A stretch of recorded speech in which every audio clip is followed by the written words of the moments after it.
ಫರಂಗಿಪೇಟೆಯ ಅರ್ಕುಳದಲ್ಲಿ ನೂತನವಾಗಿ ನಿರ್ಮಾಣಗೊಂಡ ಮಾನಸಿಕ ಚಿಕಿತ್ಸಾ ವೈದ್ಯ ಡಾಕ್ಟರ್ ರವೀಶ್ ತುಂಗಾ ಐರೋಡಿ ಅವರ ಡಾಕ್ಟರ್ ತುಂಗಾಸ್ ಮನಸ್ವಿನಿ ಆಸ್ಪತ್ರೆಯು ಅದ್ದೂರಿಯ ಸಮಾರಂಭದ ಮೂಲಕ ಉದ್ಘಾಟನೆಗೊಂಡಿತು. ಶ್ರೀ ಕ್ಷೇತ್ರ ಧರ್ಮಸ್ಥಳದ ಧರ್ಮಾಧಿಕಾರಿ ಡಾಕ್ಟರ್ ಡಿ ವೀರೇಂದ್ರ ಹೆಗ್ಗಡೆ ಆಸ್ಪತ್ರೆಯನ್ನು ಉದ್ಘಾಟಿಸಿದರು. ಬಳಿಕ ಮಾತನಾಡಿದ ಅವರು, ಮನುಷ್ಯನ ವ್ಯಕ್ತಿತ್ವದ ಶುದ್ಧೀಕರಣಕ್ಕೆ ಆಧ್ಯಾತ್ಮಿಕ ಜ್ಞಾನ ಅಗತ್ಯವಾಗಿದ್ದು, ಇದರಿಂದ ಸಾಧನೆ ಮಾಡುವುದಕ್ಕೂ ಸಹಕಾರಿಯಾಗುತ್ತದೆ.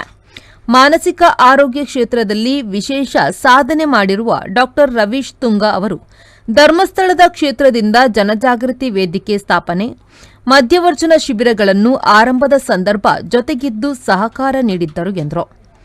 ಬೇರೆ ಒಂದು ಪ್ರತ್ಯೇಕ ಆಸ್ಪತ್ರೆ ಕಟ್ಟಿಯಲ್ಲಿ 100 ಜನ ಮದ್ಯಪಾನಿಗಳಿಗೆ ಆರೋಗ್ಯಕ್ಕೆ ಬೇಕಾದ ವ್ಯವಸ್ಥೆಯನ್ನು ಮಾಡಿದ್ದೇವೆ. ಈಗ ನಮ್ಮ ರಾಜ್ಯಾದ್ಯಂತ ಈ ಕಾರ್ಯಕ್ರಮ ಇದೆ.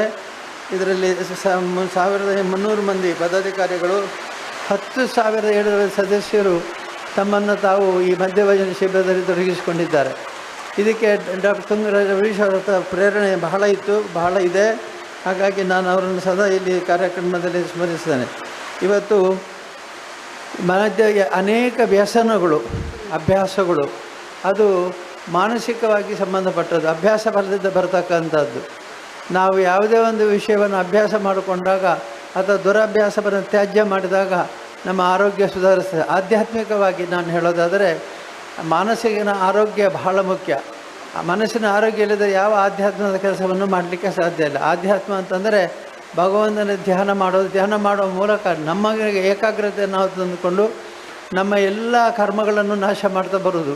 ಹಾಗಾಗಿ ಆಧ್ಯಾತ್ಮಿಕವಾದಂತಹ ವ್ಯವಸ್ಥೆ ಏನಿದೆ, ಜ್ಞಾನ ಏನಿದೆ, ಆಧ್ಯಾತ್ಮಿಕ ಜ್ಞಾನ ಒಬ್ಬ ವ್ಯಕ್ತಿತ್ವವನ್ನು ಶುದ್ಧ ಮಾಡ್ತದೆ ಮತ್ತು ಚಾರಿತ್ರ್ಯವನ್ನು ಹೆಚ್ಚಿಸ್ತದೆ.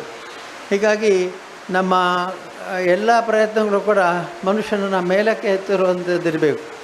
ಕರಿಂಜೆ ಮಠದ ಶ್ರೀ ಮುಕ್ತಾನಂದ ಸ್ವಾಮೀಜಿ ಆಶೀರ್ವಚನ ನೀಡಿ ವೈದ್ಯೋ ನಾರಾಯಣ ಹರಿ ಎಂಬ ಮಾತಿಗೆ ಅನ್ವರ್ಥರಾಗಿದ್ದಾರೆ ಎಂದು ಆಶೀರ್ವದಿಸಿದರು.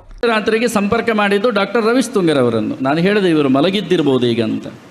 ನಮ್ಮ ಫೋನ್ ಕರೆ ಮಾಡಿದ ಕೂಡಲೇ ಅವರು ಫೋನ್ ತೆಗೆದ್ರು.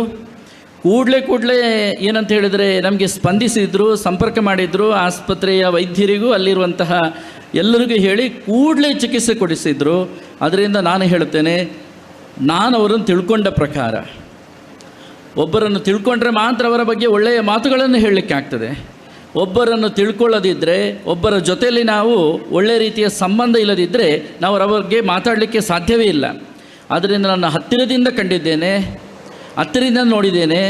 ಹತ್ತಿರದಿಂದ ಒಬ್ಬರಿಗೆ ಸಮಸ್ಯೆ ಆರೋಗ್ಯದಲ್ಲಿ ತೊಂದರೆ ಅಂತ ಹೇಳಿದಾಗ ಕೂಡಲೇ ಒಂದು ಸ್ಪಂದನೆ ಬರಬೇಕಲ್ಲಿ. ಆ ಸ್ಪಂದನೆ ಬರದಿದ್ದರೆ ಆ ಪೇಷಂಟಿಗೆ ತುಂಬ ತೊಂದರೆ ಆಗುವ ಸಾಧ್ಯತೆ ಇದೆ. ಆದ್ದರಿಂದ ಅವರಲ್ಲಿ ಕೂಡಲೇ ಒಂದು ಸ್ಪಂದಿಸುವಂತಹ ಮನಸ್ಸುಳ್ಳಂತಹ ಒಬ್ಬ ವೈದ್ಯ, ಅದು ನಮ್ಮ ವೈದ್ಯ ಡಾಕ್ಟರ್ ರವೀಶ್ ತುಂಗಾ ಅಂತ ಹೇಳಲಿಕ್ಕೆ ನಮಗೆ ಅದು ಬಹಳ ಸಂತೋಷ ಆಗ್ತದೆ. ರಾಜ್ಯ ವಿಧಾನಸಭೆಯ ಸ್ಪೀಕರ್ ಯುಟಿ ಖಾದರ್ ಮಾತನಾಡಿ, ಡಾಕ್ಟರ್ ರವೀಶ್ ತುಂಗಾ ಅವರ ಮನಸ್ವಿನಿ ಆಸ್ಪತ್ರೆಯು ದೇಶಕ್ಕೆ ದೊಡ್ಡ ಕೊಡುಗೆಯಾಗಲಿ ಎಂದು ಶುಭ ಹಾರೈಸಿದರು. ಇವತ್ತಿನ ಈ ಕಾರ್ಯಕ್ರಮದಲ್ಲಿ ಭಾಗವಹಿಸಲಿಕ್ಕೆ ಯಾಕಂತ ಹೇಳಿದರೆ ನಾನು ಕೂಡ ಆರೋಗ್ಯ ಸಚಿವನಾಗಿದ್ದೆ. ಈ ಒಂದು ಸಂದರ್ಭದಲ್ಲಿ ಮಾನಸಿಕ ರೋಗದ ತಜ್ಞರು ಮತ್ತು ಅವರ ಆಸ್ಪತ್ರೆ ಅಗತ್ಯ ಅಂತ ಹೇಳಿದರೆ ಅವತ್ತು ನನಗೆ ಭಾಳ ಚೆನ್ನಾಗಿ ಗೊತ್ತಿದೆ. ನಾನಿವತ್ತು ಕರ್ನಾಟಕ ರಾಜ್ಯ ಮತ್ತಲ್ಲ ಈ ದೇಶದ ಬಹಳಷ್ಟು ಜನಸಾಮಾನ್ಯರ ಪರವಾಗಿ ಡಾಕ್ಟರ್ ತುಂಗಾ ಮತ್ತು ಅವರ ಕುಟುಂಬಸ್ಥರನ್ನು ಎಲ್ಲ ನನ್ನ ಅಭಿನಂದನೆ ಶುಭಾಶಯ ಸಲ್ಲಿಸಲಿಕ್ಕೆ ಬಯಸ್ತೇನೆ.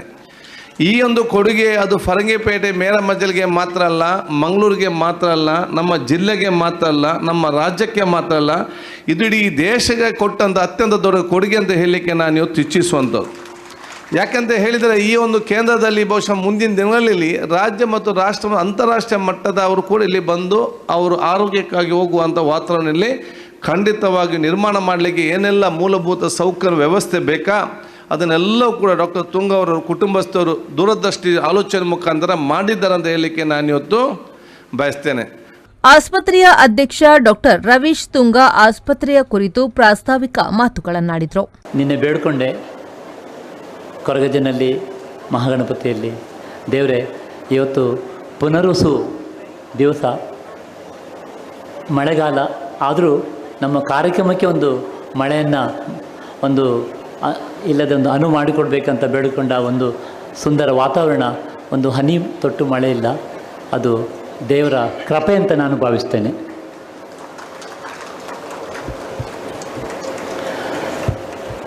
ಇವತ್ತಿನ ದಿವಸ ನನ್ನ ಬದುಕಿನಲ್ಲಿ ಒಂದು ಅವಿಸ್ಮರಣೀಯ ದಿನ ಅಂತ ಎಣಿಸ್ಕೊಳ್ತೇನೆ. ಇಲ್ಲಿ ಒಂದು ಆಸ್ಪತ್ರೆ ಅದು ಮಾನಸಿಕ ರೋಗಿಗಳಿಗೆ ಬೇಕಾಗುವಂಥ ಒಂದು ತಾಣ ಆಗುತ್ತೆ ಅಂತ ನಾನು ಕನಸು ಮನಸ್ಸಲ್ಲಿ ಎಣಿಸ್ಕೊಳ್ಳಿಲ್ಲ. ಇದೊಂದು ಪುಣ್ಯದ ದಿವಸ.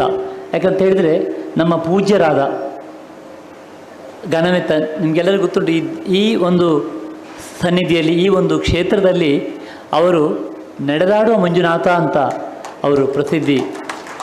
ಅದೇ ನನಗೆ ಅವರೇ ಈ ಒಂದು ಕಾರ್ಯಕ್ರಮಕ್ಕೆ ಬರಬೇಕಂತೇಳಿ ನನಗೆ ತುಂಬ ಆಸೆ ಇತ್ತು. ಹಾಗೆ ಅವರನ್ನು ನಾನು ಕರೆದೆ. ಪೂಜ್ಯರಾದ ಡಾಕ್ಟರ್ ಶ್ರೀ ವೀರೇಂದ್ರ ಹೆಗ್ಡೆ ಅವರೇ, ಇನ್ನು ನಮ್ಮನ್ನು ಸ್ವಲ್ಪ ಹೊತ್ತಿನಲ್ಲಿ ನಮ್ಮ ಆತ್ಮೀಯರಾದ ಸ್ವಾಮೀಜಿಯವರು, ಮುಕ್ತಾನಂದ ಸ್ವಾಮೀಜಿಯವರು, ಶ್ರೀ ಮುಕ್ತಾನಂದ ಸ್ವಾಮೀಜಿ ಸೇರಿಕೊಳ್ಳಿಕ್ಕಿದ್ದಾರೆ. ಅವರ ಪಾದಾರವಿಂದಗಳಿಗೂ ನಮಿಸುತ್ತಾ, ನಮ್ಮ ಹಿರಿಯರಾದ ಡಾಕ್ಟರ್ ಎಚ್ ವಿ ಹಂದೆ ಅವರಿದ್ದಾರೆ, ಡಾಕ್ಟರ್ ಯು ಟಿ ಖಾದರ್ ಅವರೇ, ಈ ಒಂದು ಕಾರ್ಯಕ್ರಮಕ್ಕೆ ಒಂದು ರೂಪುರೇಷೆ ಹಾಕಿಕೊಟ್ಟವರು ಅವರು.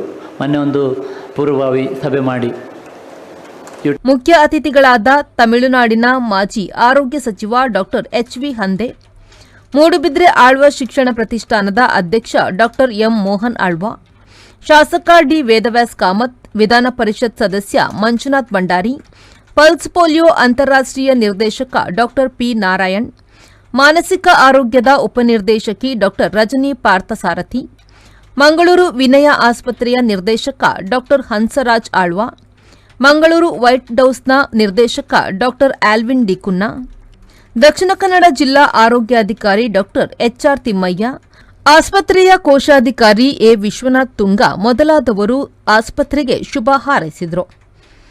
ಪದ್ಮಶ್ರೀ ಪುರಸ್ಕೃತ ಅಕ್ಷರ ಸಂತ ಹರೇಕಳ ಹಾಜಬ್ಬ, ಹೊಸದೆಹಲಿಯ ಲ್ಯಾಟಿನ್ ಅಮೆರಿಕನ್ ಕ್ಯಾರಿಬಿನ್ ಟ್ರೇಡ್ ಕೌನ್ಸಿಲ್ನ trade commissioner doctor Senorita Isaac, Bantwal ಶಾಸಕ ರಾಜೇಶ್ ನಾಯ್ಕ್ ಉಳಿಪ್ಪಾಡಿ, ಮಾಜಿ ಸಚಿವ ರಮಾನಾಥ ರೈ, ಮಂಗಳೂರು ತಾಲೂಕು ಆರೋಗ್ಯಾಧಿಕಾರಿ ಡಾಕ್ಟರ್ ಸುಜಯ ಭಂಡಾರಿ, ಮಾನಸಿಕ ಆರೋಗ್ಯದ ಸಂಯೋಜಕ ಡಾಕ್ಟರ್ ಸುದರ್ಶನ್, ಸೇವಂಜಲಿ ಆಡಳಿತ ಟ್ರಸ್ಟಿ ಕೆ ಕೃಷ್ಣಕುಮಾರ್ ಪೂಂಜಾ, ಜಿಲ್ಲಾ ಪಂಚಾಯತ್ನ ಮಾಜಿ ಸದಸ್ಯರಾದ ಉಮರ್ ಫಾರೂಕ್, ಚಂದ್ರಪ್ರಕಾಶ್ ಶೆಟ್ಟಿ ತುಂಬೆ, ರವೀಂದ್ರ ಕಂಬಳಿ, ಸುರೇಂದ್ರ ಕಂಬಳಿ, ಶಿವಪ್ಪ ಸುವರ್ಣ, ಪುದು ಪಂಚಾಯತ್ನ ಅಧ್ಯಕ್ಷೆ ರಶೀದಾ ಬಾನು, ಅಡ್ಯಾರ್ ಪಂಚಾಯತ್ನ ಅಧ್ಯಕ್ಷ ಅಬ್ದುಲ್ ಜಲೀಲ್, ಪಂಚಾಯತ್ ಸದಸ್ಯರಾದ ರಾಮ್ಲಾನ್ ಮಾರಿಪಳ್ಳ, ವೃಂದಾ ಪೂಜಾರಿ, ಡಾಕ್ಟರ್ ಸುಚಿತ್ರಾ ತುಂಗ, ನಾಗರಾಜ್ ತುಂಗ, ಪ್ರೇರಣಾ ತುಂಗ, ಡಾಕ್ಟರ್ ಅನಿರುದ್ಧ ಶೆಟ್ಟಿ ಭಾಗವಹಿಸಿದ್ರು.